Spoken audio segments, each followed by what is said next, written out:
Hallelujah, praise the Lord. आज की सुबह एक बार फिर से आप सभी का स्वागत है। जैसे आज से हम फास्टिंग प्रेयर शुरू कर रहे हैं, परमेश्वर के वचन से मैं एक बात को मैं रिमाइंड कराना चाहता हूँ। यहाँ पे यशायाह नबी की पुस्तक उसके 66वें अध्याय और उसके 1 और 2 वचन में इस प्रकार लिखा है, यहोवा यूँ कहता है, आकाश मेरा सिंहासन और पृथ्वी मेरे चरणों की चौकी है।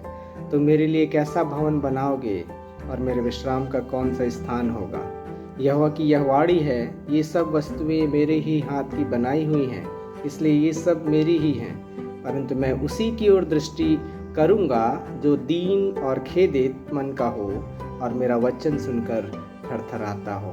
जी हाँ मेरे प्रियो, यहाँ पे दूसरे वचन के आखिरी भाग में लिखा हुआ है, परंतु मैं उसी की ओर दृष्टि करूंगा जो दिन और खेदित मन का हो और मेरा वचन सुनकर थरथराता हो। कई बार यहाँ पे परमेश्वर के वचन में लिखा हुआ है कि तुम मेरे लिए कैसा भवन बनाओगे और मेरे विश्राम का कौन सा स्थान होगा।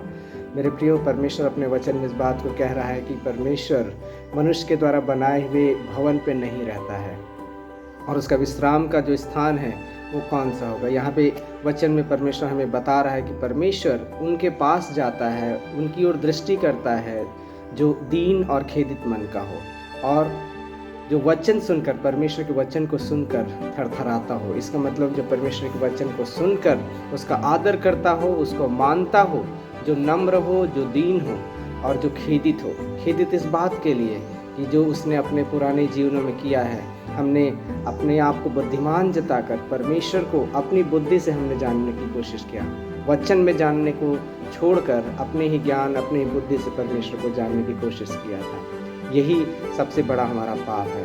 अगर हम परमेश्वर के वचन को पढ़ते हैं तो हमारे जीवन में ज्योति आती है और जैसे ही ज्योति आती है तो हमारे अंधकार छट जाते हैं। परमेश्वर ने हमको चुना है ताकि यहाँ पे हम देख रहे हैं प्रेरितों के काम उसके 13वें अध्याय और 47वें वचन में लिखा हुआ है कि मैंने तुझे अन्य जातियों के लिए ज्योति ठहराया है ताकि तू पृथ्वी की छोर तक उद्धार का द्वार हो।